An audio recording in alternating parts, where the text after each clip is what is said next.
nuevamente te damos la honra y la gloria, Padre, y te pedimos que tú tomes en tus manos de amor, que se abran las puertas de los cielos, Padre, para que nosotros podamos recibir la luz del Espíritu Santo, para que podamos desarrollar este tema para ti, Señor. Ayúdanos a entenderlo, a ponerlo en práctica también, y que el Espíritu Santo siempre lo mantenga latente en nuestra vida y que podamos compartirlo con otras personas. Gracias por esta oportunidad y este privilegio. En el nombre de Jesucristo. Amén. Bueno, hermanos, entonces haciendo un repaso, dijimos que Dios existe, ¿va? Y nosotros sabemos de que el Salmo 19 dice: los cielos cuentan la gloria de Dios y el firmamento anuncia la obra de sus manos. O sea, solo la misma naturaleza nos dice claramente que si hay alguna creación es porque alguien lo creó, no pudo salir así de la nada, ¿va? Así es que nosotros sabemos de que existe un arquitecto divino y que ha diseñado todo, y lo ha diseñado bien, porque definitivamente desde la plantita más simple hasta la persona más diferente, ya que hay una multitud de razas y de clases de ojos, de boca, de lo que son prácticamente la anatomía del ser humano. Definitivamente Dios ha tenido diversidad en su creación, en asuntos de creación, pero nosotros somos la corona de la creación, porque nosotros no somos clase aparte, en el sentido de como dicen los evolucionistas, que el ser humano es el animal más evolucionado. Nosotros sabemos que no es así. Nosotros somos clase aparte en el sentido de que nosotros no somos animales. Nosotros somos la corona de la creación de Dios, que Dios nos hizo a su imagen y semejanza. O sea, Dios sacó el rúa, el soplo divino del pecho de Él, para hacernos a nosotros. Y en Adán estaban representadas todas las razas. Eso nos da a entender que no hay raza inferior ni raza superior. Todos para Dios somos iguales. Pero ese Dios es un Dios que vive, que existe y que es inmanente. Eso quiere decir que está aquí, pero es también alguien que traspasa el universo. O sea que Él puede, como Dios, estar en todos lados. Y además de eso, también dijimos que Dios es una sola esencia, no son tres esencias. Y pusimos el ejemplo de nosotros los humanos. Nosotros aquí somos una buena cantidad de gentes, incluyendo a los babies, y cada uno de nosotros somos la misma esencia. O sea, somos hechos de carne y hueso, tenemos la misma cantidad de huesos, la misma cantidad de dientes, y vemos un proceso anatómico, ahí lo podemos ver. Pero obviamente cada quien es singular, o sea que cada quien es cada quien. Pero somos una sola esencia, pero somos diferentes personas. Pero Dios también es solo una esencia, pero Él son tres personas, la Santa Trinidad, el Padre, el Hijo y el Espíritu Santo. Ahora, los tres tienen las mismas características, o sea, el Padre es amor, el Hijo es amor, el Espíritu Santo es amor. El Padre es omnipresente, el Padre es omnisciente, el Padre es omnipotente, tiene aceidad, que quiere decir que no depende de nada ni de nadie, es independiente, y también es el autor de la vida, y los tres son lo mismo también. El Padre es Salvador, el Hijo es Salvador y el Espíritu Santo es Salvador. Solo que ya dijimos que cada quien tiene funciones específicas. Por ejemplo, Dios decretó la salvación, el Señor la ejecutó en la cruz y el Espíritu Santo la pone práctica en el corazón de uno. O sea, que tienen que ver las tres personas. Y vimos pasajes preciosos como Mateo 28:19, que le llaman el pasaje de oro de la Trinidad. Ese Mateo 28:19 es donde está la gran comisión, donde dice, bautizándolos en el nombre del Padre, del Hijo y del Espíritu Santo. O sea que no dice los nombres, sino que dice el nombre. Entonces es solo un nombre, Dios, pero manifestado en tres personas. Ahora, hay diferentes criterios, pero obviamente, como todo, hay gustos, pero hay unos gustos que son más disgustos que gustos. Definitivamente lo que dice Dios, eso es lo correcto. Y la palabra Trinidad tampoco aparece en la Biblia, pero sí la enseñanza. Y esta palabra Trinidad, uno de los cristianos de la antigüedad, que se llama Tertuliano, fue el que le dio ese nombre, Trinidad. Lo que sí aparece es que aparece la enseñanza y la doctrina de que son tres personas, que se diferencian una de la otra, pero son lo mismo, pero no son el mismo. Entonces ya teniendo ese concepto, tenemos que entender pues que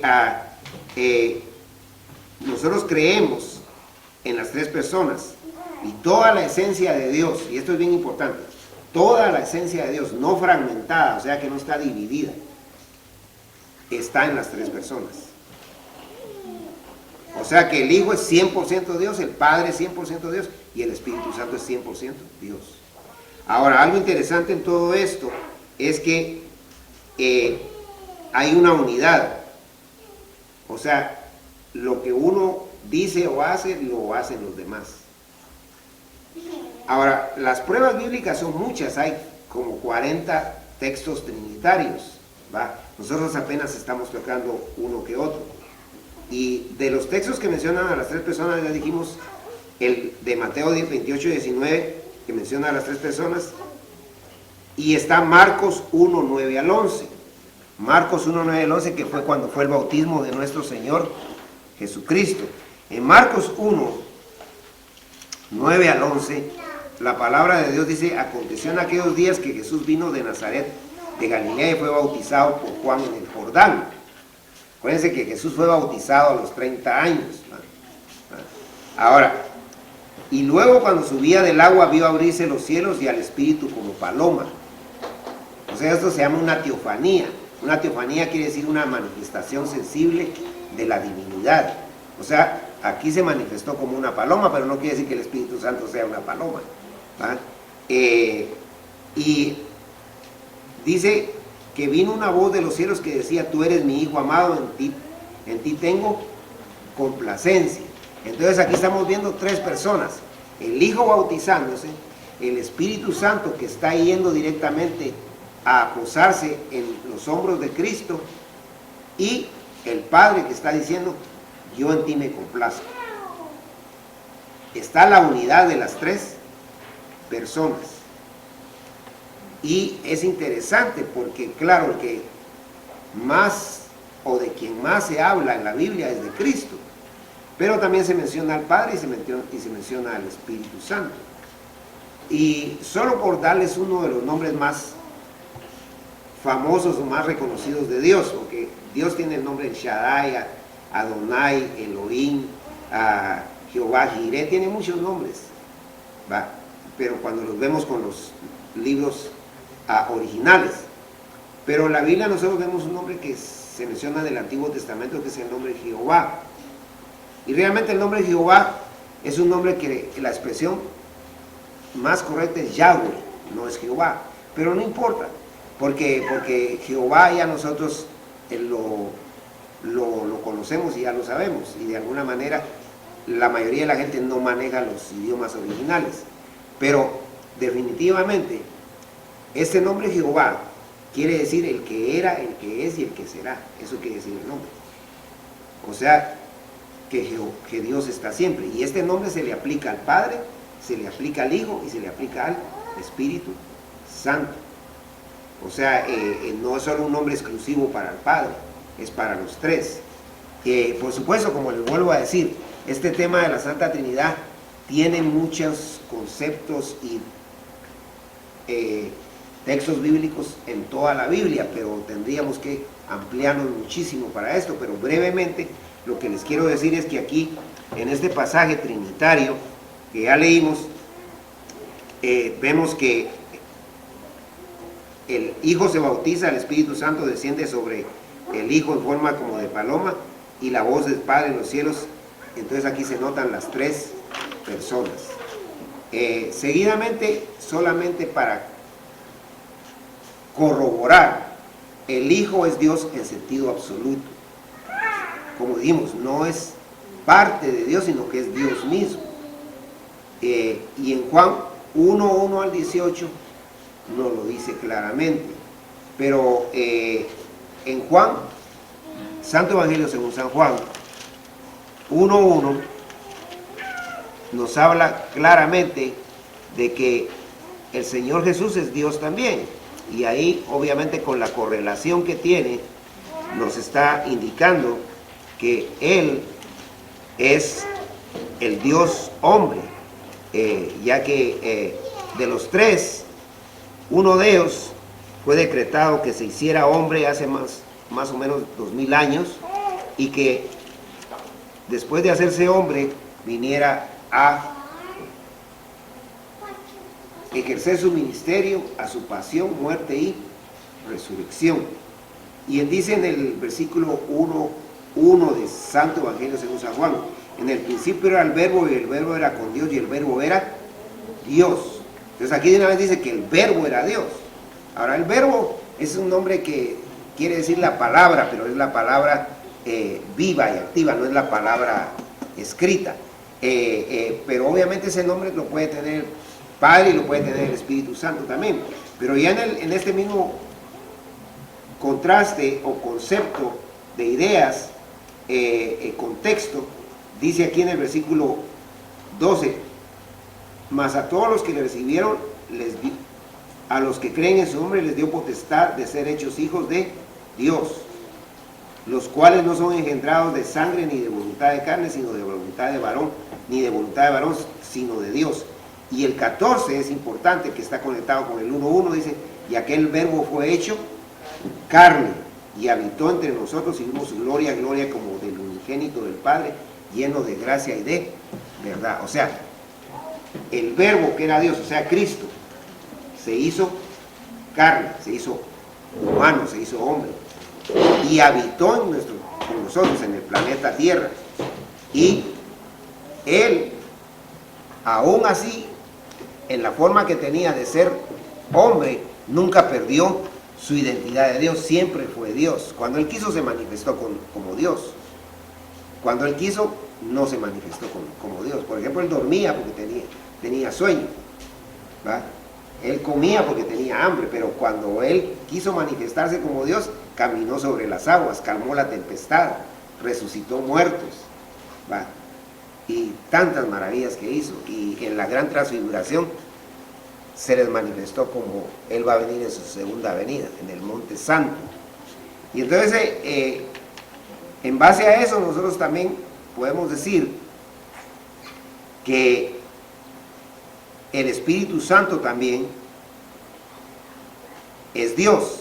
Y eso lo vemos en Hechos 5, 3 y 4. Hechos 5, 3 y 4. Acuérdense que Hechos es un libro que nos habla del cambio del judaísmo al cristianismo, ¿va? Que ya dijimos que fueron las únicas dos instituciones que Dios puso, el judaísmo y el cristianismo. En Hechos capítulo 5, y aquí en este pasaje nos habla del Espíritu Santo. En este pasaje nos dice claramente que el Espíritu Santo es Dios. 5, 3 y 4. Aquí en el libro de los Hechos, que la palabra Hechos quiere decir que es un libro histórico, de transición, de cambio a eventos especiales. En el capítulo 5, versículos 3 y 4, nos dice la palabra de Dios la confirmación de que el Espíritu Santo es Dios. Dice, viendo desde el versículo 1: pero cierto hombre llamado Ananías, con Safira su mujer, vendió una heredad y sustrajo del precio, sabiéndolo también su mujer, y trayendo sobre una parte la puso a los pies de los apóstoles. Y dijo Pedro a Ananías: ¿por qué llenó Satanás tu corazón para que mintieses al Espíritu Santo y sustrajeses del precio de la heredad? Lo que pasó que esta persona, como muchos religiosos, más ahora que nunca, quieren aparentar lo que no son.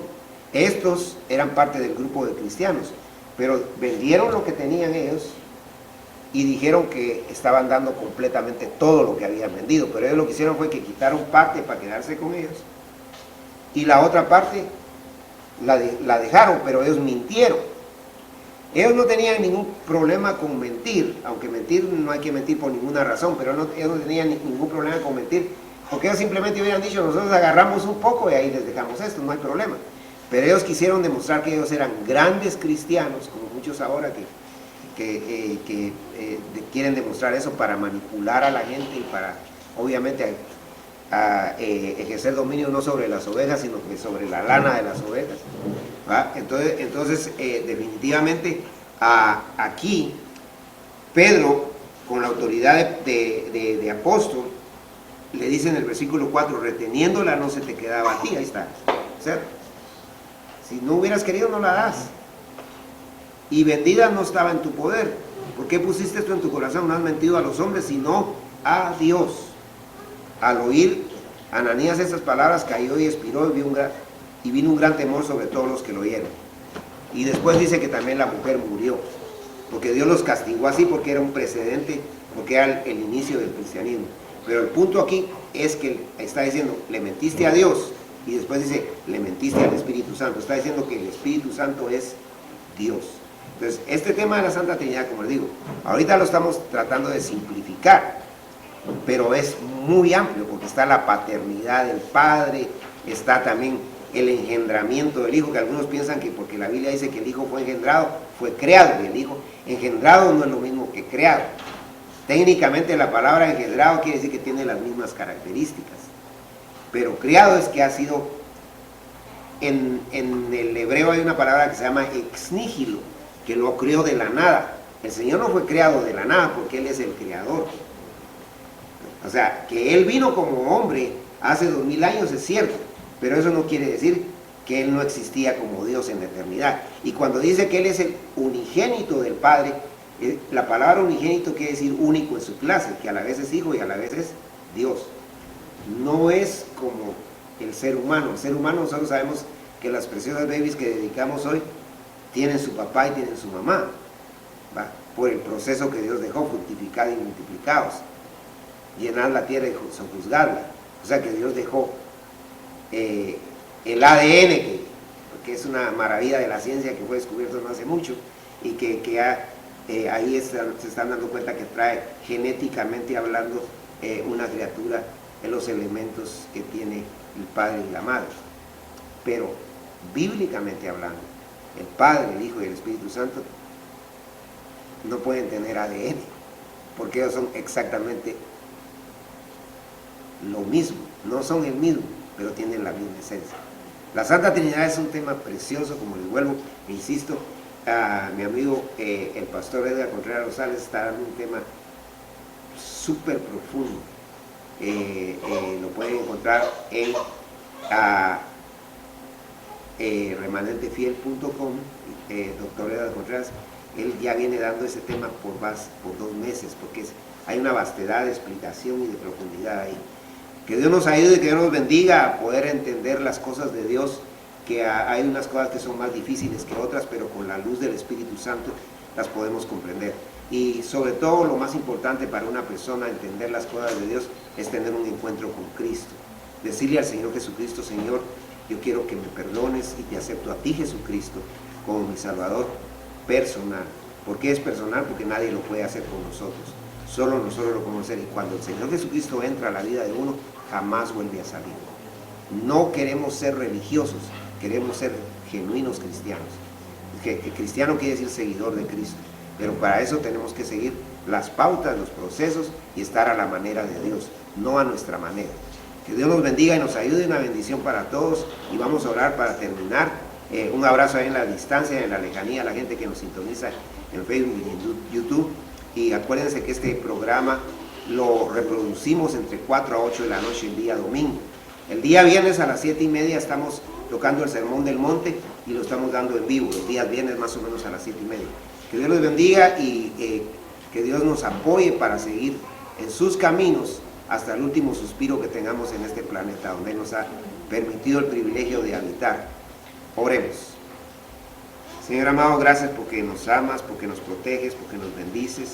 Gracias por el tiempo que nos has dado para poder tener esta actividad, y te suplicamos, Padre mío, que nos cuides el resto de este mes que está ya en su mitad, pero también, Padre bendito, que nos ayudes para estar cerca de ti, que es lo más importante.